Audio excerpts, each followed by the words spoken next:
So the 3.0 update trailer was full of information about what we can expect in this new patch, and there is a lot of new content and changes that we can enjoy.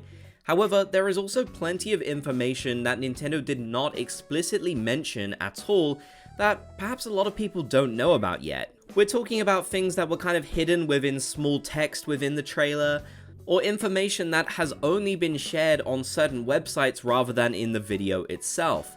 So I wanted to go over everything that Nintendo didn't tell you about the upcoming 3.0 update that you should definitely know about.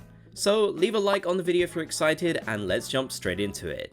Starting us off, you will need online subscriptions if you want to enjoy some of the major new features which are coming to the 3.0 update. The best example of this is the Slumber Islands. You will need Nintendo Switch Online if you want to be able to enjoy them. And it seems like if your membership is not active, then you will no longer have access to the Slumber Islands you've created. I know a lot of people will understandably be disappointed about the fact that this is locked behind Nintendo Online. Of course, it does have a lot of online features directly linked to it, but it is a bit of a shame that in the future, whenever Switch Online goes offline like it did for some of the old consoles, you will no longer be able to use these. Thankfully, there are some options like free Nintendo Online trials which you can use, but of course that is only a temporary way of playing them if you don't have permanent access to Nintendo Switch Online. This is pretty much the same case for the regular Dream Islands feature, where of course you need an internet connection and other online play in the game, but given this one is more of a creative mode that you can play solo if you want to, it did surprise me a little bit that it was locked behind Nintendo Switch Online. I'm still definitely really looking forward to this feature, but I can understand that for a lot of people they might not be super happy about that fact.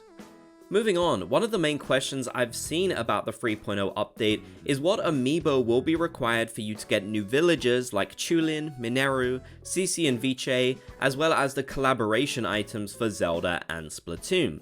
Nintendo hasn't been incredibly specific about this yet, but from a translation on the Japanese page for the update, it does seem like you'll be able to use any amiibo from their respective series, so from either Zelda or Splatoon, to unlock the characters and the items as well. So for example, if you scanned in any Zelda amiibo, it seems like you have the chance of getting either Chulin or Mineru, and you could scan in again for another chance to get either one. And the same applies for Splatoon.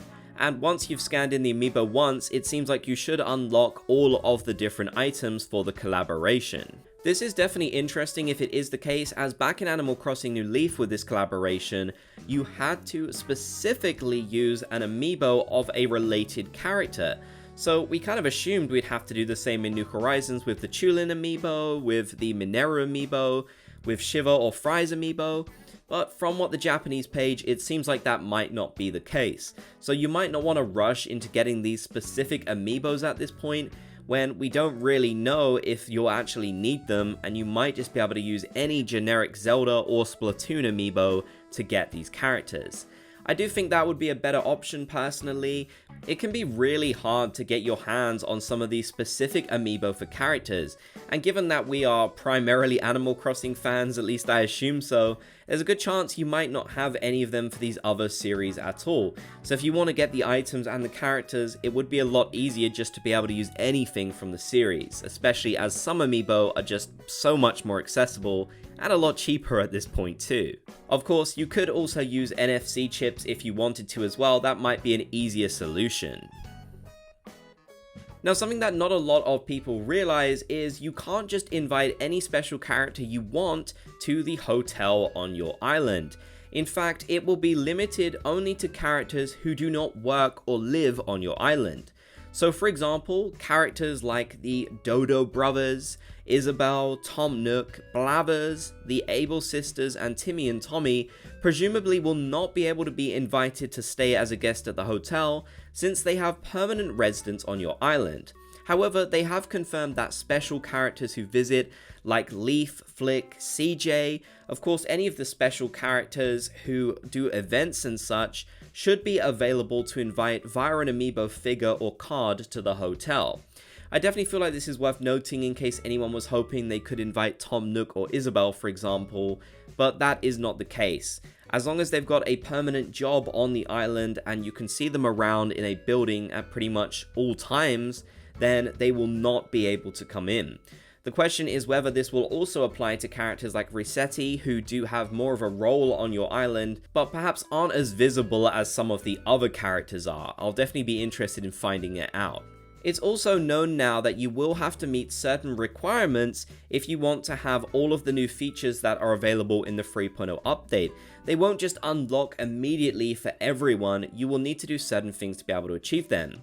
For example, it's entirely possible that you'll need at least a 3-star island if you want to unlock the hotel, but you might even need something higher than that. I have personally theorized that they might even put it up to a 5-star, which kind of would make sense lore-wise, given a hotel is a very prestigious thing, and it might be seen as a very late endgame reward. I've seen a few people not so happy with that idea in particular, so maybe 4-star could be more of a compromise, but either way, it does seem like Nintendo is going to lock a lot of these new features behind certain requirements. It even seems like that'll be the case for meeting up with characters like Resetti. He won't just be available from the get-go, you'll have to have made progress within the game. This of course applies to things like the Slumber Islands with Nintendo Switch Online, but thankfully the majority isn't locked behind online, it's just locked behind in-game requirements that you can work towards. Personally, I think this is a good thing, because if all the new content was just available right away for everyone, we'd all go through it so quickly and be bored super fast. So it's kind of good that you have to make progress. It reminds me a lot of having to do things like upgrading stores and such in the old Animal Crossing games. You actually had to work towards it before you could enjoy it, and I do think that is the right sort of gameplay for Animal Crossing New Horizons, especially given this is our first new update in over 4 years at this point.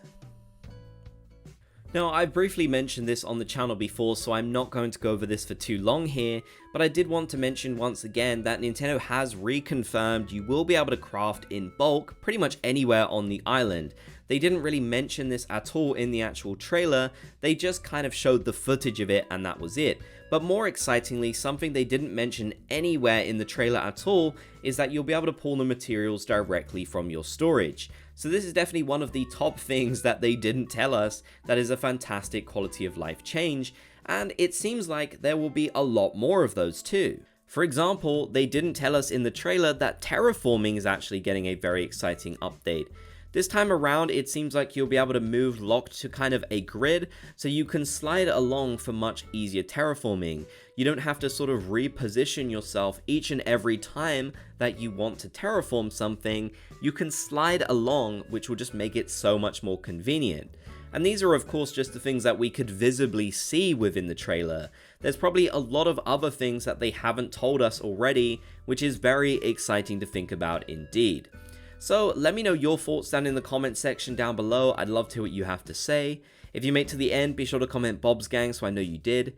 If you enjoyed, leave a like and subscribe and turn on notifications for more.